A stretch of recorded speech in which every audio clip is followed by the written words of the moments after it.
We just celebrated our 27th anniversary, and it was a truly special moment. We had a cozy evening together, recalled the first days of our acquaintance, and were surprised at how quickly time flew by. Despite all the difficulties and twists of fate that we have experienced over the years, our love has remained unchanged. Ron is a wonderful husband. He was always reliable, caring, and I felt like the happiest woman in the world, knowing that such a person was next to me. Throughout the entire time that we were together, I always trusted him, without asking unnecessary questions about what he was doing, where he was, or who he was communicating with. Our relationship has always been built on respect and understanding that each of us needs personal space. But despite this, over the past months I have noticed how doubts have begun to creep into my head. At first, these were just fleeting thoughts that I pushed away, convincing myself that there was nothing to worry about. But over time, these thoughts began to return more and more often. One thing that particularly bothered me was that every time I walked into the room and saw Ron at the computer, he would immediately switch to playing Spider Solitaire. It looked so natural that at first I didn't even pay attention to it. But the more often this was repeated, the more I began to wonder what he was doing before I arrived. Does he really spend all this time playing cards? I didn't want to immediately think about the bad, because Ron had a responsible job, and he often said that he needed a little distraction. But why every time I approached, he pretended to be resting at that very moment? I tried to analyze his behavior, remember little things. Was there anything else unusual? But Ron, as always, remained caring, attentive, and kind. I was afraid that these suspicions were just a figment of my imagination. Maybe I'm just overstressed at my job, and because of this, I'm starting to see things that aren't there. And yet these moments at the computer haunted me. It was as if something inside me was telling me to dig deeper. But how can we do this without violating the fine line on which our relationship rested, the trust built over decades? One day, staying at home on my day off, I decided to do my usual chores around the house. Getting ready to hang Ron's shirts in his closet, I automatically opened the door and began to put things away. My gaze fell on the shelf where there was a small box. It looked different from the things Ron usually kept in this place, and it caught my attention. As I got closer, I realized it was a box of condoms. A question immediately flashed through my head. Why does he have them? As I lifted the box from the shelf, I felt my heart begin to beat faster. I held my breath, opened the lid, and looked inside. The information came to mind that such packages usually contain 12 pieces, but after carefully counting the remaining condoms, I found only 3 sealed ones. The others disappeared. I carefully put the box back in place, feeling my anxiety rise. My gaze began to wander around the closet in search of something that could explain the situation, but apart from the box, I did not find anything suspicious. I sat down on the edge of the bed, placing my hands on my knees, and felt the thoughts swirling in my head like a hurricane. Where are the other 9 condoms? I remembered that men sometimes carry one in their wallet for emergencies. But what if Ron had already used 8 of them? Who did he do this to? Could this be true? I thought about our sex life. Ron and I haven't used condoms in our intimate relationships for over 20 years because it's simply not necessary. After the birth of 4 children, I found out that I could no longer get pregnant. This topic ceased to be relevant for us. Our intimacy has always been sincere, desired, and, in my opinion, complete. Ron gave me no reason to think he was missing anything. On the contrary, recently he began to show more initiative, and I always responded with joy. Sitting on the bed, I tried to connect it all into one picture. Why would he need condoms, I thought. The only explanation that came to mind was bitter and painful. My husband, the man I love more than anything in the world, is sleeping with another woman. These thoughts tore me apart from the inside. They contradicted everything I knew about Ron, about our life. But no matter how hard I tried to find another explanation, nothing logical came to mind. We were happy. I didn't see any problems in our life. If he felt unsatisfied or unhappy, wouldn't he tell me? I thought we had enough trust to talk about such things. I remembered my own thoughts about possible betrayals. There were moments when I also wondered what it would be like to spend the night with another man, to experience something new, unknown. Could I do this? Ron often travels to work in other cities, sometimes being away from home for 2 weeks at a time. His profession as a construction supervisor requires constant travel to sites, where he monitors the progress of construction and resolves work issues. These long business trips became part of our lives, and I got used to the fact that he spends a lot of time away from home. However, they also became a source of my anxiety. His job offered a lot of personal freedom, and I couldn't ignore the emerging evidence that suggested he might be cheating on me. This wasn't the first time I discovered something suspicious. The box of missing condoms couldn't get out of my mind. Knowing something about Ron's past, I always assumed that he might still have a penchant for casual sexual relationships. Before our marriage, he made no secret of the fact that he had many women, and although this is in the past, I sometimes wondered, could he return to such behavior in moments when he is far from me and left to his own devices?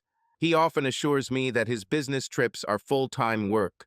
Every time he returns home, Ron tells the same story. Upon arrival in the next city, he immediately goes to the hotel, takes a shower, and goes to bed. He says that he has dinner in advance, before he checks in, and then doesn't leave his room until the morning. But every time he says it, a wave of doubt rises inside me. I know Ron as a man with a strong sexual temperament. Could he really go 2 weeks without sex? This question haunted me. These suspicions made me think about myself. I began to pay more attention to my appearance and the condition of my body. After the birth of our 4 children, I gained noticeable weight, and this became my weak point. I tried different diets many times, hoping to lose weight.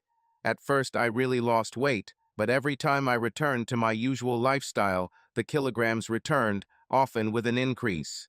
It was frustrating and gradually led me to the feeling that I simply could not look the way I wanted. One day, I heard from a friend about a medical procedure that promised to change my life. It was called laparoscopic gastric banding. It was not just another weight loss product, but a radical solution that helped many people cope with excess weight and gain self-confidence. Having become interested, I began to study information about the procedure. I read articles, looked at reviews, studied possible risks and benefits. The more I learned, the more I realized that this could be my chance to change my life. I spoke with the doctor to find out more about the procedure. He explained in detail how it worked, what results I could expect, and what changes I would have to make in my life after the surgery. I also connected with people who had already been through this and was amazed by their stories. They told how the operation not only helped them lose weight, but also improved their health, increased their self-esteem, and gave them new strength for life. After much thought, I made a decision. This was an opportunity I couldn't pass up. For me, it wasn't just about looks, it was about taking back control of my life and possibly saving our marriage. 2 years ago, I decided to undergo a laparoscopic gastric banding procedure, and it turned out to be one of the best decisions of my life. The operation was successful, and fortunately, there were no complications. During this time, I lost over 140 pounds, 63 kilograms, and the changes were truly transformative for me. I don't just look different, I feel completely new. I had more energy, could cope with daily activities more easily, and found joy in things that previously seemed unattainable. My life has changed so much that I no longer need to make further efforts to lose weight. I achieved my goal and am now enjoying a new version of myself. Ron, my husband, was delighted with the changes. He has always supported me, but now there is something new in his gaze, as if he again sees in me the young woman with whom he fell in love many years ago. I felt our relationship filled with freshness, but I also noticed that he was not the only one who paid attention to my changes. Other men also began to notice my transformed body. Their glances lingered a little longer than usual, and their compliments sounded more and more frank. It was enjoyable, but thought-provoking at times. Sometimes I caught myself having unexpected thoughts. I began to wonder, what would it be like to have sex with another man? I had never cheated on Ron, but with new changes in myself, I began to realize that my own desires had become much more complex than I used to think. At work, my transformation also did not go unnoticed. Colleagues celebrated my successes, complimented me, and supported me. But in this attention, sometimes something more slipped through. One such incident was a conversation with a colleague of mine named Butch. We have worked together for 4 years and have always maintained friendly relations. He was straightforward but never overstepped, and I loved his sense of humor. One morning, while we were sitting in the break room, Butch suddenly started an unusual conversation. He sat down opposite me, and his gaze clearly wandered, now lingering on my eyes, now lowering to my chest. I noticed this, but decided not to pay attention until he spoke. "Nora, we've been working together for 4 years," he began, shifting nervously in his chair, "and we have always been friends. I've never told you anything like that." I raised an eyebrow, looking at him with interest. "No, I didn't, Butch. So, what's on your mind this morning?" He leaned a little closer and, as if gathering his courage, said, "Nora, I would like to sleep with you." For a moment I froze, not knowing how to react. His words sounded so direct that I felt my cheeks flush with surprise. "Butch, as I've told you before in our conversations, Ron is the only man I've been with. In fact, it was true. Of course, I thought about sex with another man, but what woman hasn't? However, I'm not ready to take this step yet. I'll tell you this, Butch. When I decide to give myself to another man, I want it to be you." "Really, Nora? I want to be the next man to make love to you. I know you want this, and the thought excites me. I don't think we'll have to wait long. I know Ron is cheating on me, and when I find out, I'll call you. If you know Ron is cheating, why don't we just deal with it right now?" "Butch, how well do you know Carol from the front desk?" "I know she's available." "How do you know this, Butch? Did you sleep with her?" "Nora, if I slept with her, I wouldn't tell you. Some men have a code.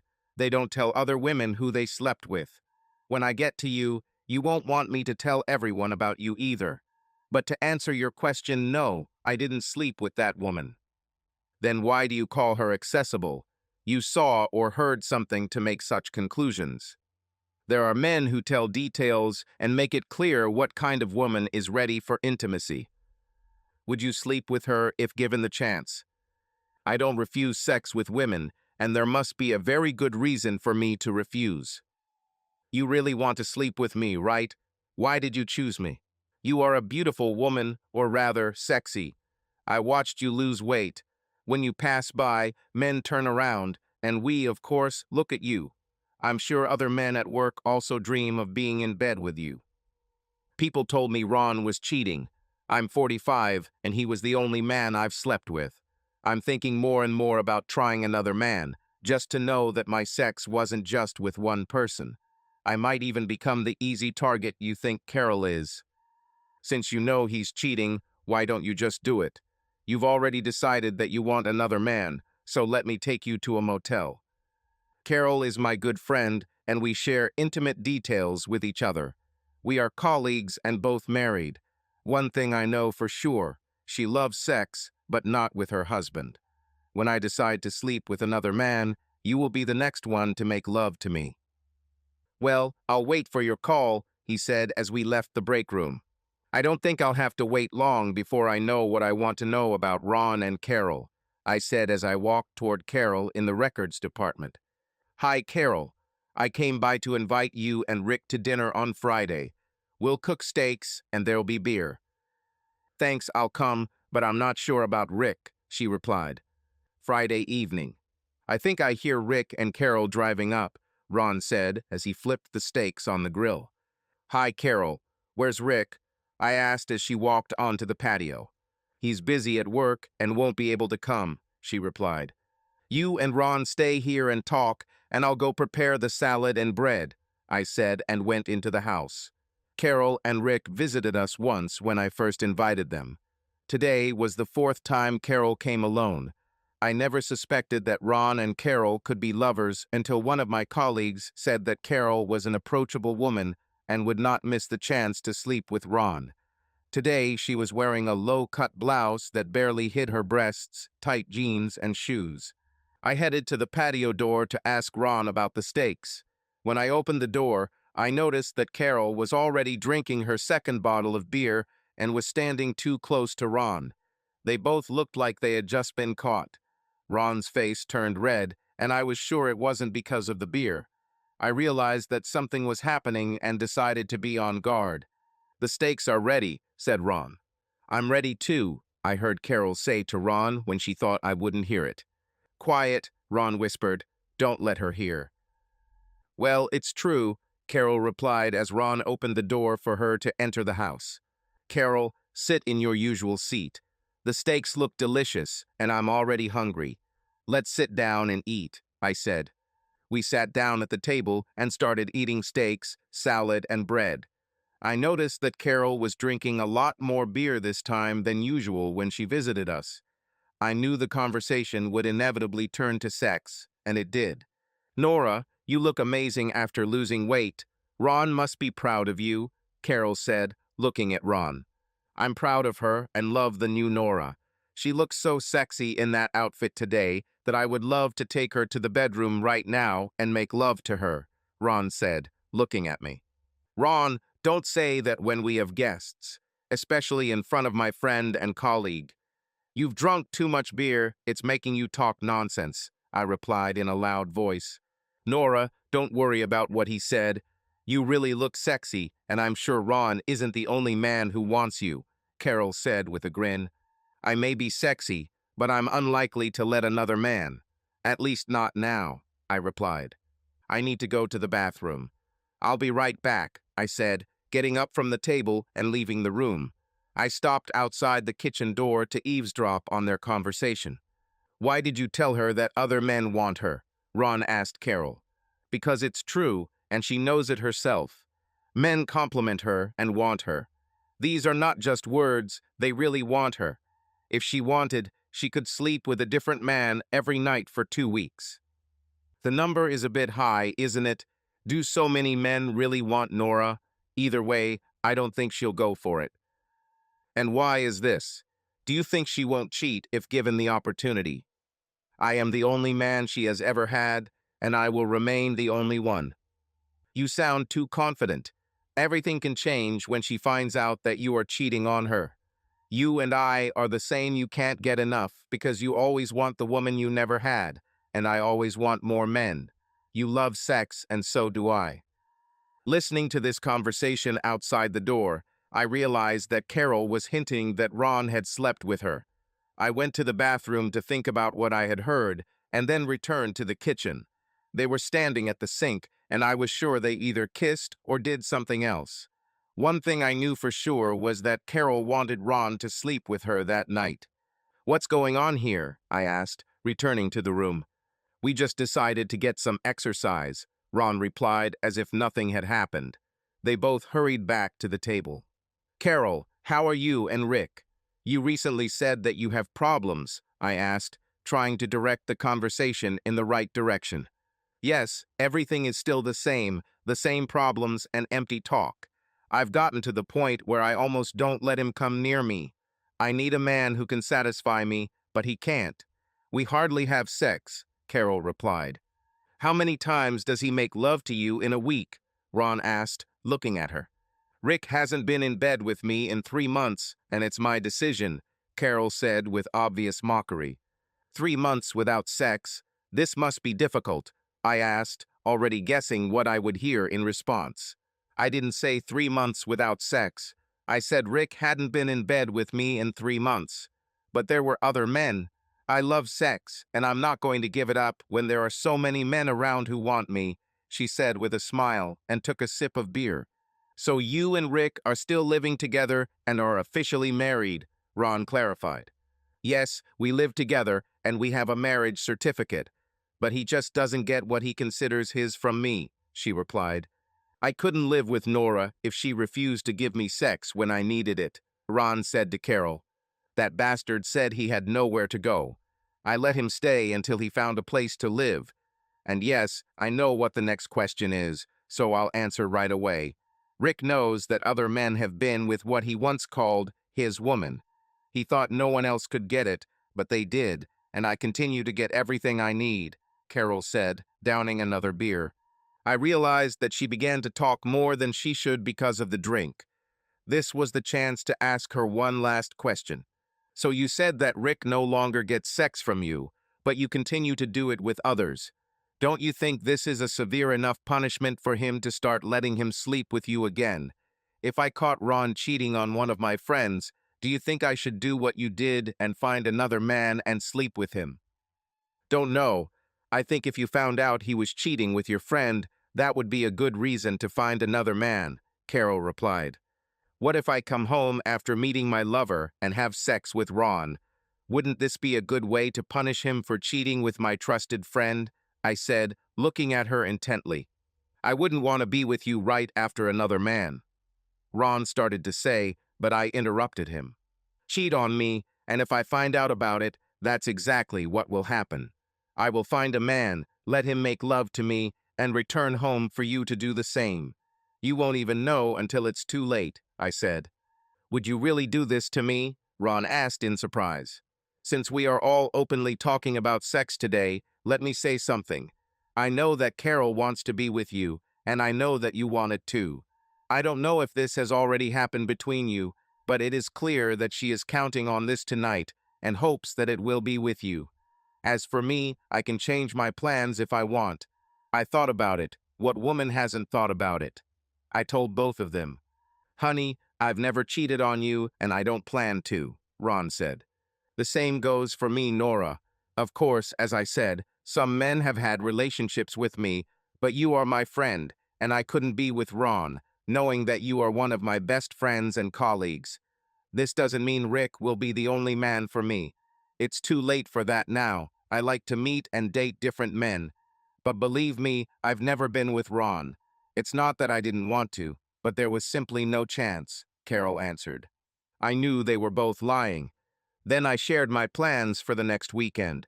If everything goes according to plan, I'm sure I'll find Carol in bed with Ron next Friday night. Guys, stop talking about sex. Let's discuss something else. By the way, honey, Mom called and wants me to go to Macon next Friday evening and spend the weekend there, I said, looking at their faces. Do you want me to come with you? Asked Ron. No, you can stay here. I think Mom will be bored without me. Okay, but I'll miss you, he said. I have to go, and it was nice to be here today. We need to go home and check if Rick is home, Carol said, heading towards the door. See you Monday morning at work, I replied. As I watched Carol leave the house, I noticed that Ron was also watching her. Carol is a beautiful woman, and she looked especially attractive in these jeans. I knew Ron was interested and gave him the opportunity. Honey, could you stop by the market and buy us some bacon? I'll need it tomorrow morning. Of course, he replied. I'll be in bed when you get back, so don't turn on the light, I said. I heard his car drive away. He probably dialed Carol's number while he was leaving. According to the neighbor, Carol had already come to see me 3 times when I was not at home. Ron had already met her and really wanted it, as did Carol. I decided to give them a chance, confident that I would have my chance next Friday. It took Ron 3 hours to make the one-way trip in an hour. I assumed that they would meet, and this actually happened. When Ron came into the bedroom, I pretended to be asleep. He took a shower and went to bed. The next Friday morning, I said goodbye to Ron and told him I'd call him when I got to Macon. Everything was organized, and I was confident in the success of my plan. The neighbor was supposed to call when Carol arrived, and I would go to him. I knew that the neighbor was happy to help. I then booked a hotel room for the entire weekend. I thought through my actions carefully and knew what needed to be done. The thought of meeting another man had been on my mind ever since I found out about Ron's infidelity. Although I hadn't cheated yet, I really wanted to, and Butch was the next man I was going to be with. It's been a long week. I almost called Butch, getting ready to meet him. I wanted to change and was sure that it would happen. I used different methods to prepare for the meeting. Everything went according to plan, and the neighbor called, saying that Carol had just arrived. I left the hotel and headed home. I drove slowly to give Ron and Carol time to get settled. I parked and started walking towards the house. The sun had already set, and the street lights illuminated my path. I prepared curtains in each bedroom in advance, so I could see what was going on without knowing which room they would be in.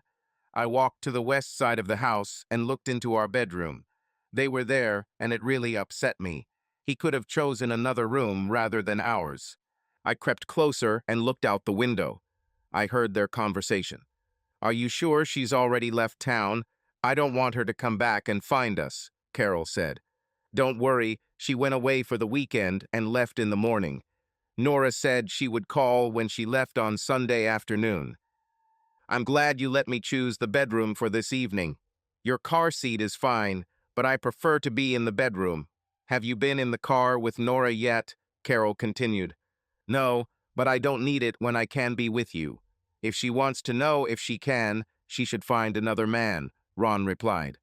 "She might surprise you. She might have already been in the car," Carol said. "As I said, Nora is not inclined to such things. They may ask her, but I'm sure she will refuse." "I'm the only man she's been with," Ron replied. I watched as they grew closer. This confirmed my suspicions, and I felt that my plan would work. I quietly stepped away from the window, trying not to make any noise, and returned to the car. My heart was pounding like crazy, but there was more than just anger raging inside me. It was a cold, almost icy anger, not a storm, but a methodical calculation, as if a chess game was unfolding inside, where my every action now had a clear plan. My plan worked. I caught Ron red-handed, and I had proof. The pictures on the phone and what I saw with my own eyes left little doubt. Now I could show everyone what he really is like. But throwing a tantrum, screaming, making a scene, no. I have long outgrown such weaknesses. If he played this dirty game, then now we will play by my rules. I sat behind the wheel, taking a couple of deep breaths to calm my shaking hands. The street in front of me was blurred by the city lights. There were hundreds of thoughts running through my head, but one of them was especially clear. I must make the next move. I drove up to my hotel, parked my car as usual, and went inside, automatically smiling at the receptionist. But there was no warmth in my smile. It was a mask hiding the inner storm. Once in the room, I closed the door and leaned on it, feeling the tension rising in waves, but I quickly pulled myself together. I needed a strategy. I took out my phone and dialed the number. The voice on the other end was both familiar and soothing, its warmth seeping through the speaker, making my heart thaw a little. "Hello, Butch. Are you free tonight?" I asked, trying to keep my voice even, although my hands were still shaking a little. "Of course, Nora. Did something happen? Or do you just want to meet?" His tone was slightly surprised, but friendly, with a hint of anticipation. I paused to collect my thoughts. "Yes, I want to. Come to my hotel. I'll send you the address. Just take a bottle of good wine with you.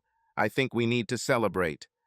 I allowed myself a short pause before adding, "the beginning of something new." Butch didn't ask any more questions, and I heard his agreement. This conversation gave me confidence. An hour later, there was a knock on the door of my room. When I opened it, Butch was standing there holding a bottle of red wine. He was dressed without unnecessary pathos, but in his appearance one could feel that neatness that always captivated me. Dark blue jeans, a light shirt slightly unbuttoned at the collar, and a soft smile. His appearance was almost homely, but at the same time somehow special. "Come in," I said, trying to keep my voice calm. We settled down on the sofa, and I took out 2 glasses. The slight clink of glass, the aroma of wine that filled the room, these little things distracted me, helping me tune in to the conversation. I started telling. At first carefully, emphasizing his suspicions, but gradually the words flowed out on their own. I talked about what I saw today, about how long I endured uncertainty and doubts, and about how I finally put the puzzle together. Butch listened attentively, without interrupting, only occasionally nodding or asking short questions. His eyes expressed sincere support, and at some point I felt the weight lifting a little from my soul. "Nora, if Ron cheated on you, it was his choice, and he ruined your marriage," Butch said, gently squeezing my hand in his. "You deserve better. You deserve happiness." His words sounded like a balm for wounds, and for the first time in a long time, I looked at the man sitting in front of me differently. His eyes were full of sincerity. His touch was warm and reassuring. At that moment, I realized that I didn't want to wait any longer. We started kissing, and all the tension that had built up over the past weeks finally started to release. It was not just an impulse, but a liberation. For the first time in many years, I felt like a woman, wanted, needed. The next morning, I returned home. It was early morning. The sun was just beginning to break through the gray haze that shrouded the city. I parked the car in front of the house and paused for a moment, looking at the front of the building. This place, which had once been the embodiment of comfort and stability for me, now seemed to me an empty decoration behind which lies and betrayal were hidden. When I entered the house, Ron was already in the kitchen. He stood at the stove, humming a tune to himself, and the aroma of freshly brewed coffee hung in the air. There was no trace of guilt or doubt on his face. He acted as if nothing had happened. "Good morning, dear," he said, turning to me with a cup of coffee in his hand. "How are you? I was thinking maybe we could go somewhere for lunch together. What do you say?" His voice was as smooth and confident as always. I forced myself to smile, trying to maintain the appearance of calm. "Why not?" "That's a good idea," I replied with a warmth that seemed foreign to me. Everything was boiling inside me. How can he be so calm? Really not the slightest feeling of guilt. But I knew it wasn't time to show my emotions. This game has just begun, and if I want to win, I need to stay cool. I decided to continue playing the role of a caring wife until the time came to deal the final blow. The next few weeks passed in tension, which I hid under the guise of my usual life. Ron didn't suspect anything. He went to work, chatted about everyday things over dinner, and sometimes even suggested spending the evening together, as if there was no gap between us. But I saw right through him. At moments when he thought I was busy with my own business, I noticed him furtively checking his phone or quickly erasing messages. These little things only strengthened my suspicions. While he continued to live his double life, I prepared for the inevitable. I found a lawyer who turned out to be a real professional, and every week I secretly met with him in his office. We discussed my situation and developed a strategy. I collected financial documents, bank statements to prove that Ron was hiding some of his income from me. I also looked through old records, photographs, anything that could confirm his infidelity. One day, I turned to our neighbor, Mr. Klein, who always sat at the window and watched the street. "If you suddenly see someone suspicious near our house, especially this woman, Carol, could you take a couple of pictures?" I asked him. Mr. Klein was a man of the old school and hated traitors. He readily agreed, promising to keep me informed. At this time, my personal life began to fill with new colors. Butch and I started seeing each other more often. Our meetings were quiet, almost intimate. He was always attentive, knew when to support me and when to give me space so that I could sort out my thoughts. We spent the evenings over a glass of wine, talking about everything in the world, and sometimes we just sat in silence, enjoying each other's company. Every moment with him filled me with a feeling that I had long been deprived of. His care, sincere compliments, warmth, all this made me feel alive. I began to realize that I could be happy without Ron. Butch wasn't just a temporary consolation. Being around him made me feel like I deserved love and respect. But despite this, I knew that I could not allow myself to relax until I completed my old life. The past still hung heavily over me. To move on, I needed to put an end to this story, and I was ready to do it, but at the right time and on my own terms. One evening when Ron returned home, I was already waiting for him in the living room.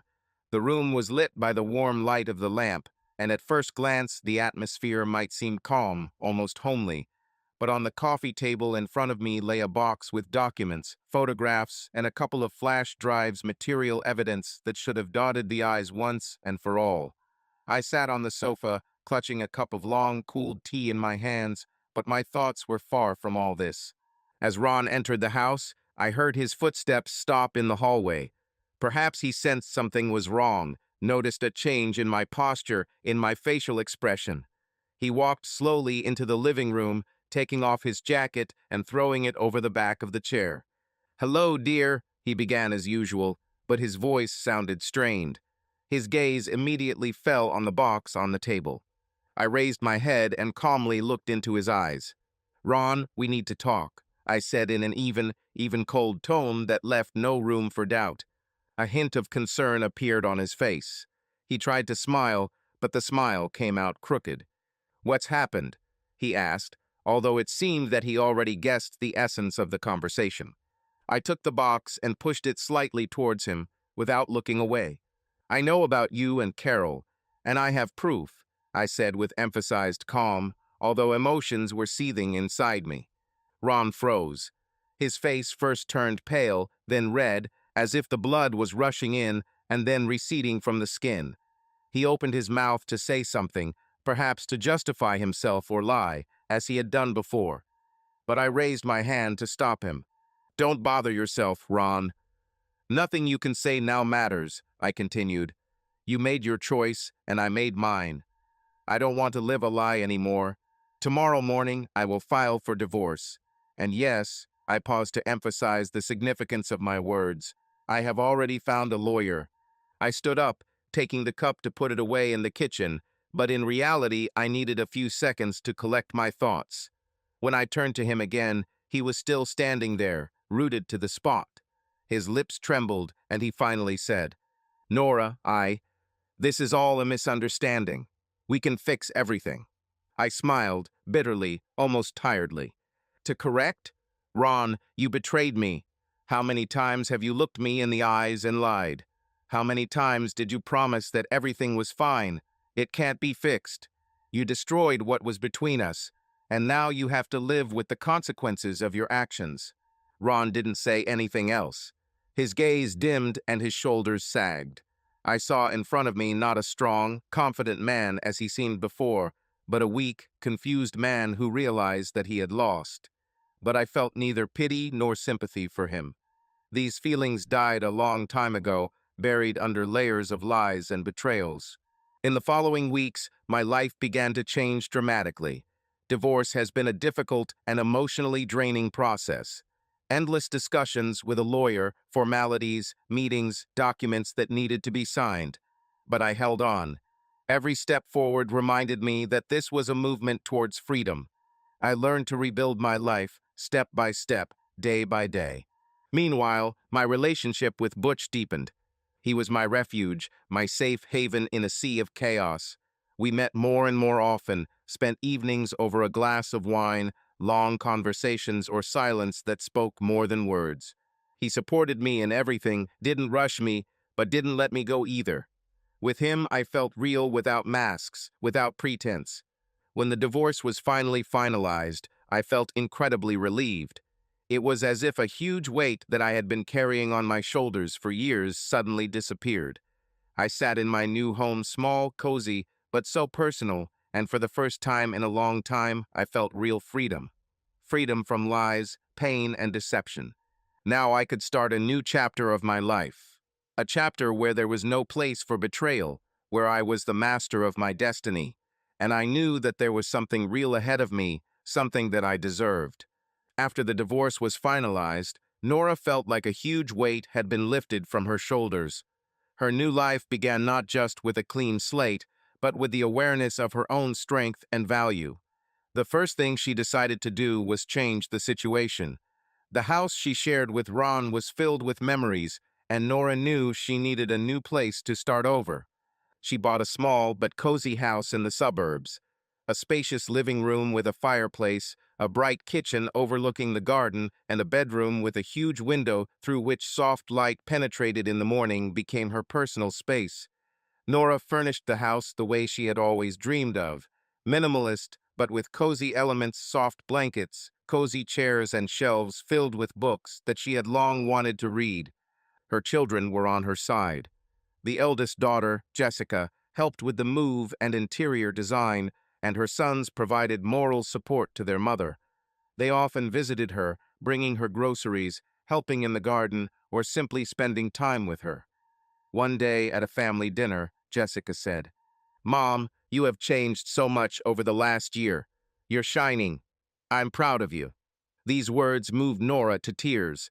She realized that for the sake of her children and for her own sake, She had to move on. Meanwhile, her transformation did not go unnoticed.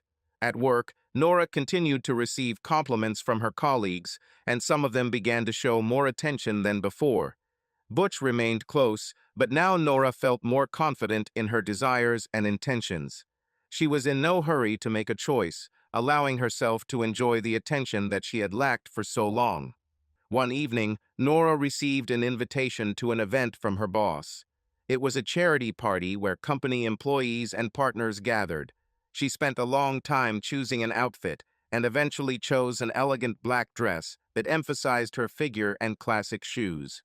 When she entered the hall, the eyes of many men stopped on her. She felt more confident than ever. She was approached by Michael, one of the company's new partners, who was known for his charm. "Nora, you are great today," he said, smiling. "Can I offer you a glass of champagne?" She accepted the offer, and they spent the evening in casual conversation. Michael did not hide his admiration, and it was pleasant. But Nora understood that now she was not the woman who would allow someone to control her or manipulate her feelings. She enjoyed the moment, but kept her distance. Over time, Nora began to take more care of herself. She signed up for a dance that she had always dreamed of, but had never found the time for before. Her instructor, a handsome man named Alex, made no secret of the fact that he liked her. They often stayed after class to talk, and one day Alex suggested they go out to dinner. It was Nora's first date after her divorce, and she felt a little nervous. The meeting went great. Alex turned out to be an attentive, interesting conversationalist, and Nora felt comfortable next to him. He supported her passion for dancing and often joked that with such a partner, he was ready to participate in any competition. Although their relationship developed slowly, Nora enjoyed every moment. She also found a new job. The company where she previously worked offered stability, but Nora wanted more. She accepted an offer from a large firm where she could use her skills at a new level. There, she quickly established herself as a professional, and her confidence continued to grow. Alex, her dance instructor, became not only her partner on the floor, but also her friend. He was patient, attentive, and did everything to make Nora feel special. One day, he invited her to a picnic in the park. It was a simple gesture, but it showed how much he appreciated her company.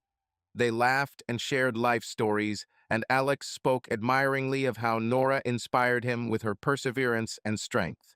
Meanwhile, Ron didn't give up.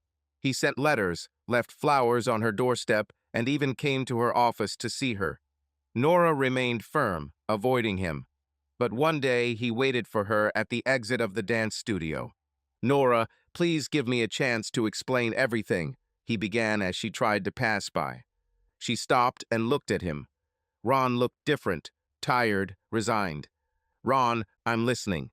What do you want to say?" Her voice was cold but calm. "I made a mistake. I was a fool for allowing myself to be attracted to someone else. But that means nothing compared to what I lost. You are the only woman I have ever loved, Nora. Let me make things right." She looked at him for a long time, as if trying to find sincerity in his words. But she knew that this apology was too late and too little. Nora exhaled and said, "Ron, I forgive you. Not for your sake, but for my own sake. But that doesn't mean I want you back in my life. The past is in the past, and I'm not going back there." With these words, she left, leaving him standing alone. She no longer felt pain or anger, only relief. That was the last time she saw Ron. Her relationship with Alex continued to develop. He introduced her to friends, invited her to a family dinner, and gradually their connection became deeper. Alex did not rush her, realizing that after everything Nora had experienced, she needed time. Their first kiss was tender, like a promise of a better future. Everything was going great for Nora at work. Her bosses noticed her talent and offered her a promotion. Now she led projects that not only developed her professionally, but also brought her pleasure. In one of these projects, she met Michael, with whom she once danced at a charity party. Michael became her work partner, and their professional collaboration quickly grew into friendship. Michael once said, "Nora, you are an amazing woman. I don't know how you dealt with all this, but you only deserve happiness." Nora smiled and replied, "Thank you, Michael. But I realized one important thing. Happiness is something that we create ourselves, and not something that someone can give us." Several more months passed, and Nora finally felt that her life had become the way she had always wanted it to be. Alex became her companion, but now she knew that her happiness was not only a relationship, but also self-realization, harmony, and self-love. She became more confident, stronger, and, finally, truly free. One sunny day, walking with Alex in the park, she suddenly stopped, looked at him, and said, Alex, I used to think that love was a sacrifice. But now I understand that love is freedom. Freedom to be yourself, freedom to choose, and freedom to believe in the best." Alex hugged her and whispered, "You're right, Nora, and I'm grateful that I can be a part of your freedom." They stood against the sunset sky, feeling that only the best was ahead of them. Nora was no longer afraid of the future. She knew that she could cope with any difficulties because now she had self-confidence and love that did not require sacrifice. Subscribe to our channel so that your love doesn't cheat on you, and go ahead and listen to the next story, because this story is nothing compared to the next one. If you're under 18, don't even think click to the next one. Click to the next one. Click to the next one.